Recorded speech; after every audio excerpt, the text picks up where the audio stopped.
Hello friends, இன்னைக்கு இந்த வீடியோவில் ஒரு முக்கியமான ஜோதிட தாள்களை தான் இப்போ இந்த வீடியோவில் அதிரடியாக பார்க்க போகிறோம். அதிரடியாக பார்க்கறதுக்கு முன்னாடி என்ன தாள்கள் பார்க்க போகிறோம் அப்படிங்கிறத இன்ட்ரோவில் ஷேர் பண்ணுறேன், வாங்க பார்க்கலாம். 2026 7வது மாதமான ஜூலை மாதமானது பிறந்து நடந்துட்டுருக்கு. இந்த மாதத்தில் குறிப்பிட்ட சில கிரக மாற்றங்கள் காரணமாக ஒவ்வொரு ராசிக்காரங்களுக்கும் தலையெழுத்து மாறும். அதில் பார்த்தீங்கன்னு வச்சுக்கோங்களேன், முக்கியமான ரிஷப ராசிக்காரங்களுக்கு என்ன மாதிரி தலையெழுத்து மாறும் அப்படிங்கிறத இந்த வீடியோவில் ஷேர் பண்ண போகிறேன். ரிஷப ராசிக்காரங்க யாராக இருந்தாலும் இந்த ஒரு வீடியோவை ஸ்கிப் பண்ணாமல் பாருங்கள். உங்களுக்கு என்ன பலன் கிடைக்கும் அப்படிங்கிறத தெளிவாக இந்த வீடியோவில் ஷேர் பண்ணுறேன். என்ன பலன் கிடைக்கும் அப்படிங்கிறத தெரிஞ்சுக்குங்க, அதற்கேற்ப நடந்து பயன் பெறுங்க. ஆக்சுவலி பார்த்தீங்கன்னு வச்சுக்கோங்களேன், இப்போ சுழற்றி அடிக்கிற மாதிரி சுக்கிரன் வந்து உக்காடுறாரு. அதனால் ரிஷப ராசிக்காரங்களுக்கு கரெக்டாக ஜூலை 9ஆம் தேதியிலிருந்து தான் ஆட்டமானது ஆரம்பமாக போகுது. ஸோ ஆட்டம் என்ன மாதிரி ஆரம்பமாகும், ஸோ அந்த ஆட்டத்தை எப்படி சமாளிக்கணும் அப்படிங்கிற முக்கியமான ஜோதிட தாள்களை தான் இப்போ இந்த வீடியோவில் ஷேர் பண்ண போகிறேன். ரிஷப ராசிக்காரங்க யாராக இருந்தாலும் இந்த ஒரு வீடியோவை ஸ்கிப் பண்ணாமல் பாருங்கள். உங்கள் ராசியை சேர்ந்தவர்களுக்கு என்ன மாதிரியான பலன்கள் கிடைக்கும் அப்படிங்கிறத தெளிவாக இந்த வீடியோவில் தெரிஞ்சு அதற்கேற்ப நடந்து பயன் பெறுங்க. சுக்கிரன் பற்றி சொல்லணும்னா, சுக்கிரன் சுபத்துக்கு காரமாக இருக்கக்கூடிய ஒரு கிரகம். காரன்னு சொல்கிறத விட காரத்துவம் என்று சொல்லலாம். நம்மளுடைய வாழ்க்கையில் சுகத்தை அனுபவிக்கிறதுக்கும் மகிழ்ச்சியான வாழ்க்கையை அனுபவிக்கிறதுக்கும் மெயின் காரணமாக இருக்கிறவரே சுக்கிரன் தான். அப்பேற்பட்ட சுக்கிரன் சுழற்றி அடிக்கும் போது நம்ம வாழ்க்கையில் அடுத்தடுத்து நிறைய மாற்றங்கள் வரும். அதெல்லாம் என்னென்ன அப்படிங்கிறத நம்ம தெரிஞ்சு அதற்கேற்ப நாம் நடந்து பயன் பெறணும். ஸோ அதை தான் இந்த வீடியோவில் பார்க்க போகிறோம். ஸோ ரிஷப ராசிக்காரங்க இந்த ஒரு வீடியோவை ஃபுல்லாக பார்த்தீங்கன்னா சுக்கிரனால் உங்களுக்கு என்ன பலன் கிடைக்கும் அப்படிங்கிறத தெரிஞ்சுக்கலாம். கரெக்டாக ஜூலை 9 ஆட்டம் உங்களுக்கு ஆரம்பமாக போகுது. அதோடு உங்கள் ராசிக்கு சுக்கிரன் சாதகமாக இருப்பதற்கு குறிப்பிட்ட சில பரிகாரங்கள் செய்ய வேண்டும். அது என்ன பரிகாரம், அதை எப்படி செய்யணும், அதை செய்யறதுனால சுக்கிரன் எப்படி நமக்கு சாதகமாக அமைவார் அப்படிங்கிறதையும் இந்த வீடியோவில் சொல்ல போகிறேன். ஸோ அதையும் இந்த வீடியோவில் ரிஷப ராசிக்காரங்க தெரிஞ்சுக்குங்க. ஃபஸ்ட்டு இந்த ஜூலை மாதம் கரெக்டாக 9 என்ன பலன் உங்கள் ராசிக்கு கிடைக்கும் அப்படிங்கிறத பார்க்கலாம். அதுக்கப்புறமேட்டு பரிகாரம் எல்லாமே பார்க்கலாம். ஜூலை மாதத்தில் 9ஆம் தேதிக்கு பிறகு உங்கள் வாழ்க்கையில் சுக்கிரனால் என்னென்ன மாற்றங்கள் ஏற்பட போகிறது, அதோடு தொழில், வேலை, வியாபாரம், பணவரவு, திருமணம், குடும்பம், ஆரோக்கியம் உள்ளிட்ட முக்கிய அம்சங்களில் உங்களுக்கு என்ன மாதிரியான பலன் கிடைக்கும், அது மட்டும் இல்லாமல் உங்கள் ராசிக்கு இந்த சுக்கிரன் யோகத்தை கொடுப்பாரா இல்லை எச்சரிக்கையாக இருக்க வேண்டுமா, இந்த மாதிரி நிறைய குறித்து முழுமையான பலன்களை இப்போ நான் உங்களுக்கு சொல்ல போகிறேன். ஸோ முழுமையான பலன்களை இந்த வீடியோவில் ரிஷப ராசிக்காரங்க தெரிஞ்சுக்குங்க. இந்த பலன்களை தெரிஞ்சுக்கிறது முக்கியம் இல்லை, இதற்கேற்ப நடந்துக்கிறதா ரொம்ப முக்கியம். அதனால் ரிஷப ராசிக்காரங்க இந்த பலனை தெரிஞ்சு இதற்கேற்ப நடந்து பலன் பெறுங்க. வாங்க பலன்கள் பார்க்கலாம். ரிஷப ராசிக்காரங்களுக்கு வெளியிடம், தொழில், உத்தியோகம், வியாபாரம், படிப்பு, பணவரவு இது எல்லாத்துக்குமே அற்புதமான காலகட்டமாக ஜூலை 9க்கு பிறகு இருக்கும். ஏன்னா சுக்கிரன் உங்களுக்கு அந்த மாதிரி சூப்பரான இடத்துல அமைந்திருக்கிறாரு. ரத்த அழுத்தம், சர்க்கரை, கொழுப்பு தொடர்பான தொற்று நோய்களில் உங்கள் ராசிக்காரங்க மிகுந்த கவனமாக இருக்க வேண்டும். ஏன்னா இதில் பிரச்சனை வர வாய்ப்பு இருக்குது. அதோடு சுபவிரய பிரதாப்தம் அதிகரிக்கக்கூடிய காரணத்தினால செவ்வாய்க்கிழமையில் இனி மதிய வேலைகளில் ஏழைகளுக்கு தானமாக ஏதாவது கொடுப்பது நன்மை தரும். அப்படி கொடுத்தீங்கன்னா சுக்கிரனால் உங்களுக்கு நிறைய சுபவிரய பிரதாப்தம் அதிகரிக்கும். சுபவிரய பிரதாப்தம் அதிகரிக்க இந்த ஒரு பரிகாரத்தை மறக்காமல் நீங்கள் செய்ய வேண்டும். இதனால் பணவரவு கூட உங்களுக்கு அதிகரிக்கும். பணவரவுக்காகவே கூட இதை நீங்கள் ட்ரை பண்ணலாம். அப்புறம் சுபவிரயத்துக்கான பணவரவு உங்களுக்கு உண்டாகும். குடும்ப விஷயத்தில் மற்றவர்கள் தலையிடுவது, மற்றவர்கள் குடும்ப விஷயத்தில் உங்களுடைய தலையீடு இல்லாமல் பார்த்து கொள்வது, இந்த மாதிரி ரெண்டுமே பண்ண வேண்டும். உறவுகள் தொடர்பான விஷயங்களில் கூட மேன்மை ஏற்படும்.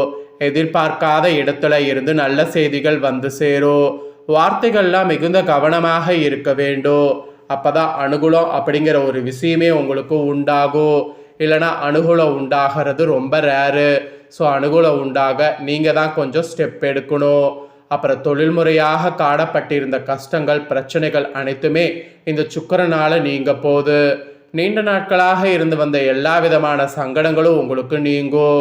குடும்ப விஷயத்தில் கூட விட்டு கொடுத்து செல்வது நல்லது. அதுவும் வாகன அமைப்பில் அப்போதான் அனுகூலமும் சந்தோஷமும் ஏற்படும். திடீரென அதிர்ஷ்டங்கள் பெரிய வெற்றிகளை ஏற்படுத்தி கொடுக்கும்.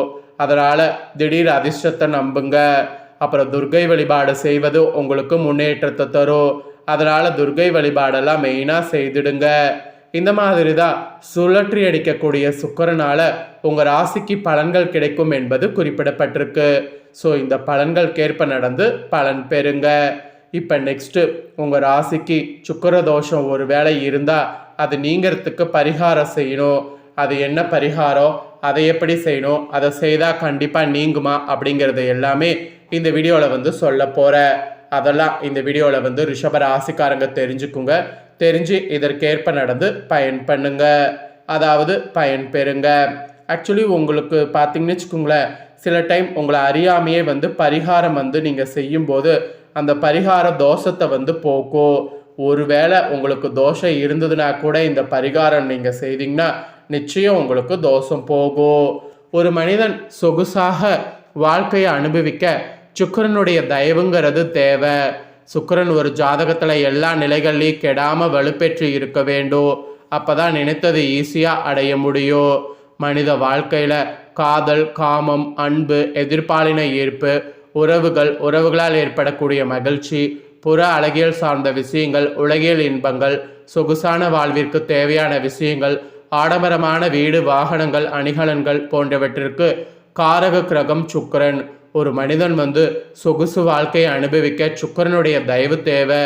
அதனால் சுகபோகத்தின் அதிபதி சுக்கிரன் ஒரு ஜாதகத்தில் எல்லா நிலைகள்லையுமே கெடாமல் வலுப்பெற்று இருக்க வேண்டும். ஆக்சுவலி அன்பான மனைவி, அழகான வீடு, ஆடம்பரமான கார், சொகுசான இன்பமான வாழ்க்கை, இத்தனையும் ஒருவருக்கு குறைவின்றி கொடுக்கக்கூடிய கிரகம் சுக்கிரன். பாவக அதிபத்திய ரீதியாக வலுப்பெற்றால் பெரிய பொருளாதாரம் ஈட்டுதல், சுக்கிரனுடைய காரங்களான நவீனம், வாசனை பொருட்கள், உயர் ரக வாகனம், வீடு, இசை, கவிதை, ஆர்வம், அலங்காரம், ஒப்பனை, நளினம், இந்த மாதிரி நிறைய நமக்கு ஆர்வம் கூட கூடும். கோடிக்கணக்கில் கொட்டி கொடுத்து பெரிய உயரமும் தொட வைக்கும். காரக பாவக அதிபத்திய ரீதியாக சுக்கிரன் பலம் குறைந்தால் ஆட்டோமேட்டிக்காக வறுமை, தரித்திரம் போன்ற பாதிப்பு இருக்கும். சம்பாத்தியம், ஆடம்பரம் என்ற எண்ணமே வராமல் செய்யும். அதே போல் இரு ஆதிபத்தியம் கொண்ட கிரகங்கள் இரு பாவகத்திற்கு உள்ள பலன்களை நடத்தியே தீரும். இனி உங்கள் ராசிக்கு சுக்கிரதோஷம் நீங்கள் பரிகாரங்கள் பார்க்கலாம். ஸோ ரிஷப ராசிக்காரங்க உங்களுக்கான பரிகாரத்தை இந்த வீடியோவில் தெரிஞ்சுக்குங்க. ஸோ ரிஷப ராசிக்காரங்களுக்கு சுக்கிரன் லக்னாதிபதி மற்றும் 6ஆம் அதிபதி. உங்களுக்கு சுக்கிரன் வலுப்பெற்றால் ஆடம்பரத்திற்காக கடன் பெறுவது உங்களுக்கு அமையும். ஜாதகருடைய கடன் பிரச்சனைக்கு ஜாதகரின் நடவடிக்கைகளே காரணமாக இருக்கும். அதனால் பார்த்து எல்லாத்தையும் பண்ணுங்க. உங்களுக்கு சகிப்புத்தன்மையற்ற நடவடிக்கைகள் எதிரியை அதிகப்படுத்தும். அதனால் சகிப்புத்தன்மையை கண்டிப்பாக வைத்துக்கொள்வது நல்லது. அது மட்டும் இல்லாமல் தீய பழக்க வழக்கங்களால் நோய் ஏற்படும். ஸோ நோய்க்கு வைத்தியம் செய்ய கடன் பெறுவது இந்த மாதிரி சூழ்நிலை சுக்கிரனால ஏற்படும். கடனுக்கு பயந்து நோய் கூடிக்கொண்டே கூட போகும். அதே போல் சுக்கிரன் பலம் குறைந்தாலும் தசபுத்தி காலங்களில் கடன், நோய் பாதிப்பு, எதிரி தொல்லை இல்லாமல் போகாது. உங்களுக்கு சுக்கிர தசை புத்தி காலங்களில் பாதிப்பு அதிகமாகவும் பிற நேரங்களில் பாதிப்பு குறைவாகவும் இருக்கும். ஸோ இதெல்லாம் நீங்கள் தான் கரெக்டாக ஹேண்டில் பண்ணணும். அதுக்காக தான் பரிகாரமாக இதை செய்யுங்கிறத சொல்கிறேன். பரிகாரமாக வெள்ளிக்கிழமை வரக்கூடிய இனி நாளில் சுக்கிரஹோரையில் லக்ஷ்மி நரசிம்மரை வழிபாடு செய்யணும். லக்ஷ்மி நரசிம்மர் பார்த்தீங்கன்னு வச்சுக்கோங்களேன், பெருமாள் கோவிலில் இருப்பாங்க. ஸோ பெருமாள் கோவிலுக்கு போனீங்கன்னா லக்ஷ்மி நரசிம்மரை பார்க்கலாம்.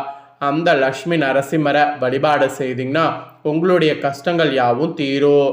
அதனால் லக்ஷ்மி நரசிம்மரை வழிபாடு செய்ய மறக்காதீங்க. அவருக்கு சும்மா நெய் விளக்கேற்றி வழிபாடு செய்தாவே போதும். அதனால் உங்களுக்கு பார்த்தீங்கன்னு வச்சுக்கோங்களேன், நல்ல ஒரு மாற்றம் ஏற்படும். ஸோ நல்ல ஒரு மாற்றம் ஏற்பட கண்டிப்பாக பார்த்தீங்கன்னு வச்சுக்கோங்களேன், இந்த ஒரு பரிகாரத்தை செய்திடுங்க. ரிஷப ராசிக்காரங்க, நீங்கள் இந்த வீடியோவை ஸ்கிப் பண்ணாமல் ஃபுல்லாக பார்த்துருந்தீங்கன்னா உங்களுக்கான பலனை தெளிவாக இந்த வீடியோவில் தெரிஞ்சு பயன்பெறுவீங்க. இதை நீங்கள் பயன்பெறுவது போல் உங்கள் ஃப்ரெண்ட்ஸ் ஃபேமிலி இருக்கவங்களும் பயன்பெறணும்னு நினச்சிங்கன்னா வீடியோ லைக் பண்ணி உங்கள் ஃப்ரெண்ட்ஸ் ஃபேமிலிக்கு ஷேர் பண்ணுங்கள். அவங்களும் உங்களை போல் ரிஷப ராசிக்காரங்களாக இருந்தாங்கன்னா இந்த தோள்களை தெரிஞ்சு இதற்கேற்ப நடந்து பலன் பெறட்டும். இதே போல் புதிய தோள்களை தெரிந்து கொள்ள சேனலை சப்ஸ்கிரைப் பண்ணுங்கள், கூட பெல் பண்ண ப்ரெஸ் பண்ணுங்கள். அப்போ தான் நான் போகிற மற்ற அப்டேட்டான வீடியோ உடனுக்குடனே தெரிஞ்சு பயன்பெற முடியும். ஸோ மறக்காமல் பண்ணுங்கள். சுவாரஸ்யமாக வேறு ஒரு வீடியோவில் வந்து உங்களை சந்திக்கிறேன். சப்ஸ்கிரைப் பண்ணுங்கள், பெல் பண்ண ப்ரெஸ் பண்ணுங்கள். அப்போ தான் நான் போடுற வீடியோ தெரிஞ்சுக்க முடியும்.